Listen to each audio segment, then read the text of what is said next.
किए जा रहे हैं आपकी ओर से? सुनील जी, बहुत बहुत धन्यवाद जी। और जहां तक आपने बहुत ही इसमें कई जो महत्वपूर्ण सवाल किए हैं, इसमें एक चीज स्पष्ट है कि इस तरह की कोई भी लड़ाई बिना यहाँ की जनता के, बिना यहाँ के लोगों के सहयोग के नहीं लड़ी जा सकती। बिल्कुल। और इंदौर, हम जानते हैं कि शुरू में इंदौर में जो संक्रमण था, संक्रमण का स्तर काफी ज्यादा था। बिल्कुल। यहाँ पर लगभग देश के शुरुआती दौर में अगर अप्रैल के प्रथम सप्ताह की हम बात करें, अगर मैं गलत नहीं हूं तो अगर मैं ये समझूं कि इंदौर जो है एपी सेंटर बन गया था मध्य प्रदेश का, तो इसमें कोई गलत बात नहीं होगी। एपी सेंटर बन गया था। और अगर हम बात करें तो पूरे देश में मुंबई और दिल्ली के बाद इंदौर संक्रमण के दौर में, चुनौती के दौर में आ गया था। इसलिए हमारे सामने एक बड़ी चुनौती थी इस बात की कि हम एक लोगों को जोड़ करके, इसमें प्रयास करके और सबके सहयोग से इस संक्रमण के दर को लाया जाए। हालांकि ये चुनौती का दौर अभी समाप्त नहीं हुआ है, लेकिन इतना कहा जा सकता है कि अभी आज के दौर में इंदौर ने काफी सुधार किया है। यहाँ पर जो लॉकडाउन था, देश में सबसे सख्त लॉकडाउन जिन शहरों में लागू हुआ था उनमें से शुमार था। यहाँ पर आगे जो भी इसमें जो प्रयोग हुए, यहाँ पे लोगों का जो सहयोग मिला, यहाँ पर जो पूरे शहर को लॉकडाउन के कारण सीसीटीवी कैमरों से जिस तरह से पाट दिया गया, जिस तरह से बैरिकेडिंग की गई, जिस तरह लोगों का सहयोग मिला, लोगों ने आगे बढ़ करके इन नियमों का पालन किया।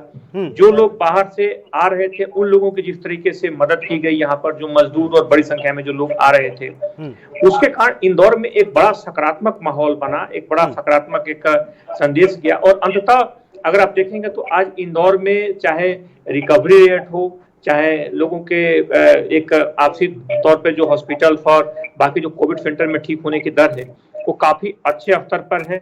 यहाँ पर ये मध्य प्रदेश का सबसे बड़ा महानगर है, लेकिन उसके अनुपात में यहाँ पर ठीक होने की जो दर है, इसके कारण लगभग 27 से 28 जिलों के लोगों का यहाँ पे इलाज हो रहा है।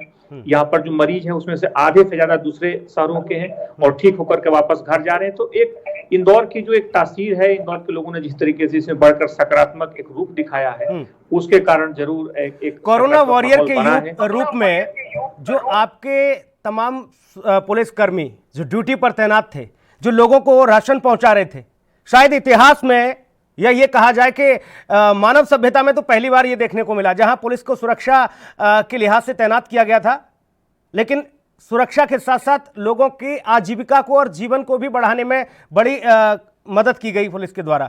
आप लोगों ने राशन तक पहुंचाया लोगों के घर में। जो कोरोना योद्धा बनकर खड़े रहे, जो कोरोना वॉरियर्स थे, आपने उनकी हौसला अफजाई की। किसी को 500 रुपए, किसी को 1000 रुपए, और जिसको जैसा बना आपने इनाम के तौर पर उन लोगों को दिया। इससे बड़ा मनोबल उनका बढ़ा, जो तमाम आपके कोरोना वॉरियर्स हैं। लेकिन एक बड़ी क्षति ये भी रही कि कुछ ऐसे पुलिसकर्मी कोरोना वॉरियर्स थे जो कोविड के शिकार में आए, कोविड की चपेट में आए और वो शहादत उनकी हुई, वो शहीद हो गए। उनको सबसे पहले नमन और सलाम, वो जहां पर भी हैं उनको हमेशा याद किया जाएगा दिलों में। और सबसे महत्वपूर्ण, चूंकि अभी देखिए अब तो अनलॉक 4 की गाइडलाइन जारी हो गई हैं हरिनारायणचारी जी, और चुनाव भी है मध्य प्रदेश में, उपचुनाव, उसको लेकर किस तरह की व्यवस्थाएं आपकी द्वारा की जा रही हैं और लोगों से अभी क्या और एहतियात के तौर पर चीज़ें करने को कहा जा रहा है? क्योंकि मॉल खुल गए हैं, सिनेमा हॉल इंदौर में खुले हैं या नहीं, ये आप जानकारी देंगे। बाकी चीजें धीरे धीरे पटरी पर आ रही हैं। पहले तो मैं ये बताना चाहूंगा कि पुलिस की भी एक सामाजिक जिम्मेदारी होती है और पुलिस ने कई बार अपनी जो संवैधानिक जिम्मेदारियों से आगे बढ़कर उस सामाजिक जिम्मेदारी, उस सामाजिक चुनौती को भी स्वीकार किया।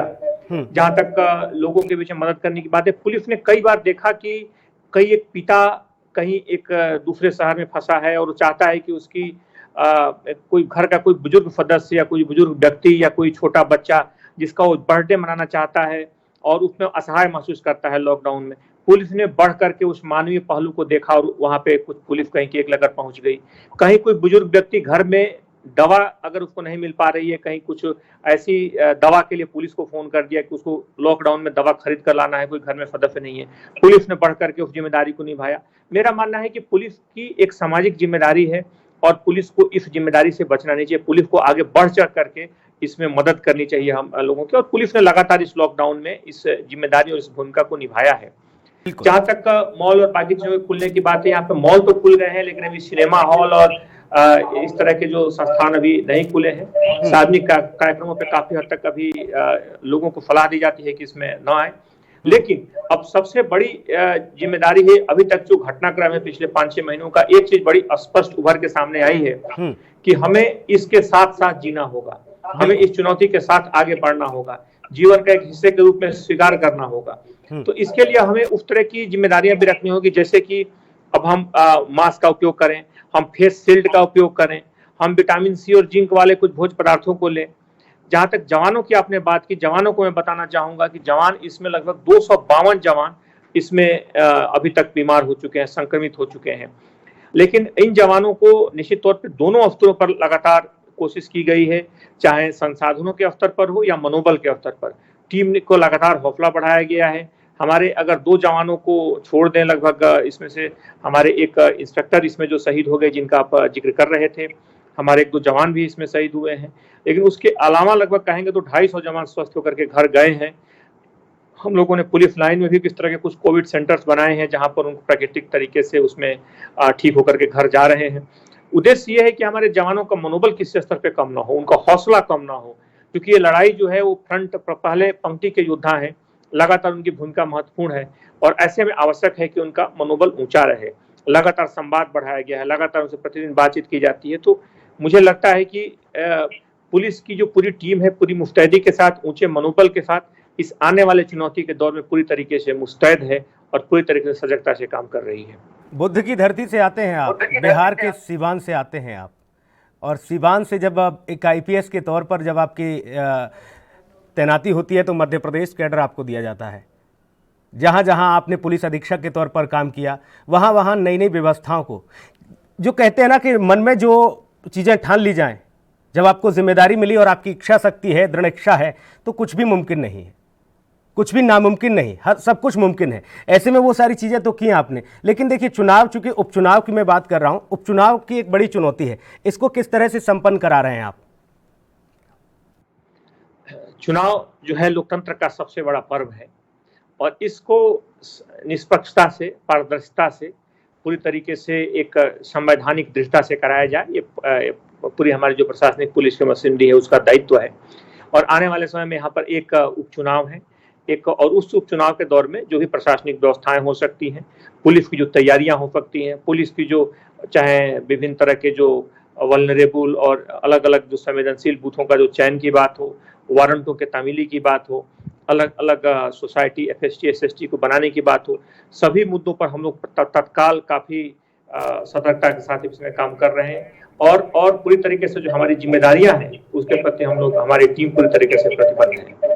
के बदलाव किए गए हैं। अगर पुलिसिंग को लेकर मैं डीआईजी हरिनारायण चारी मिश्रा से बात करूं और मैं समझूं कि इस चुनाव को लेकर उनके ऊपर जो जिम्मेदारी है, उस जिम्मेदारी को निभाते हुए, नियमों और कानूनों का पालन करते हुए और लोगों को सकुशल चुनाव की प्रक्रिया से पूर्ण रूप से इस आहुति देने से लेकर और तमाम व्यवस्थाओं को मूर्त रूप देने तक किस तरह की रणनीति तैयार की है?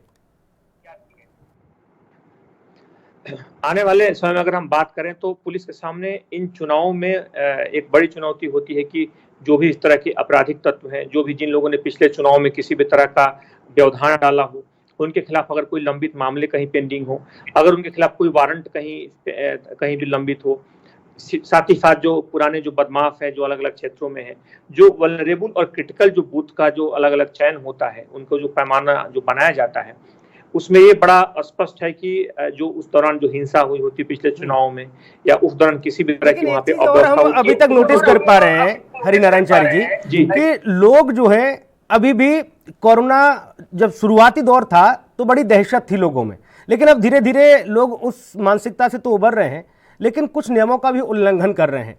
तो चुनाव चूंकि नज़दीक है, उपचुनाव, और मध्य प्रदेश में 27-28 सीटों पर चुनाव होना है, ऐसे में बड़ी जिम्मेदारी है आपके संभागा क्षेत्र में, आप जहां का पूरा चार्ज आपको दिया गया है, वहां पर भी जाहिर तौर पर उपचुनाव है। तो ऐसे में उन क्षेत्रों में किस तरह की व्यवस्था है, सोशल डिस्टेंसिंग के साथ, सैनिटाइजर के साथ, मास्क के साथ? ये एक बड़ी चुनौती नहीं लगती? क्योंकि पहली मर्तबा ऐसा होगा कि तमाम सारी चीज़ें तो हुई जीवन में, पहली बार, इतिहास में पहली बार हुई, ये चुनाव भी पहली बार हो रहा है कोरोना काल में। इसके लिए कुछ नई तैयारियां भी की गई हैं जिनका मैं उल्लेख करना चाहूंगा। जैसे कि इस बार बूथ की संख्या लगभग 100 के आसपास बूथ बढ़ाए गए हैं। पहले 1000 के आसपास, 1000 से 1200-1400 लोग एक बूथ पर होते थे, अब उनकी संख्या कम कर दी गई है और इसके कारण 100 अलग अलग और बूथ बढ़ाने पड़े हैं ताकि लोग कम संख्या में एक बूथ पर जाएं। साथ ही साथ उनके बीच में जो सोशल डिस्टेंसिंग हो, उनको बूथ पर अलग अलग मास्क दिए जाएंगे, उनको सैनिटाइजर का वहां पे इस्तेमाल करना होगा, वहां पे जब लाइन में खड़े रहेंगे तब सोशल डिस्टेंसिंग का पालन करना होगा। इन सारे चीजों के पालन को भी अब अनिवार्य किया गया है। उद्देश्य यह है कि चुनाव के चूंकि एक लोकतंत्र का महत्वपूर्ण अवसर है, तो इसमें भी व्यवधान न हो, लेकिन लोगों के स्वास्थ्य संबंधी जो मानक है उनसे भी समझौता न हो। दोनों को ध्यान में रखते हुए ये पूरी तैयारी की जा रही है और पुलिस इस तैयारी में पूरी तरीके से पूरी तरह से सजगता से काम कर रही है। जवानों से लेकर के आम बहुत जनता के संक्षेप बीच में में भी इस सजगता का हरिनारायण चारी जी, बहुत संक्षेप में जानूंगा आपसे, कविताओं का बहुत शौक है आपको और अपने जीवन में भी आप उन चीज़ों को उतारते हैं। कई मर्तबा हमने देखा है कि चाहे वो मंच के माध्यम से हो या फिर संदेश के माध्यम से हो, 2 लाइनों में आप अपनी बात कह के जाते हैं और लोगों में वो अमिट छवि छोड़ कर जाते हैं। जाते जाते मैं कहूँगा कि बहुत चंद शब्दों में वो ज़रूर बात कहें ताकि व्यवस्थाएं बनी रहें और लोग एक बार फिर से हरिनारायण चारी की वो पंक्तियां सुन सकें। मुख्ता हर चुनौती के दौर में वो एक बड़ी महत्वपूर्ण पंक्ति है जो मुझे लगता है हमेशा मुझे लगता है कि एक हर अवसर के लिए माकूल है कि पथ क्या पथिक कुफलता क्या जब राह में बिखरे शूल न हो, नाविक की धैर्य कुफलता क्या जब धाराएं प्रतिकूल न हो। मुझे लगता है कि हर चुनौती के दौर में हर चुनौती के अवसर पर इस तरह की पंक्तियां हमारा हौसला बढ़ाती है। बिल्कुल, बहुत शुक्रिया, बहुत धन्यवाद, आप हमारे साथ जुड़े हरिनारायण चारी जी, बहुत धन्यवाद आपका। इस बुलेटिन में इतना ही, नमस्कार।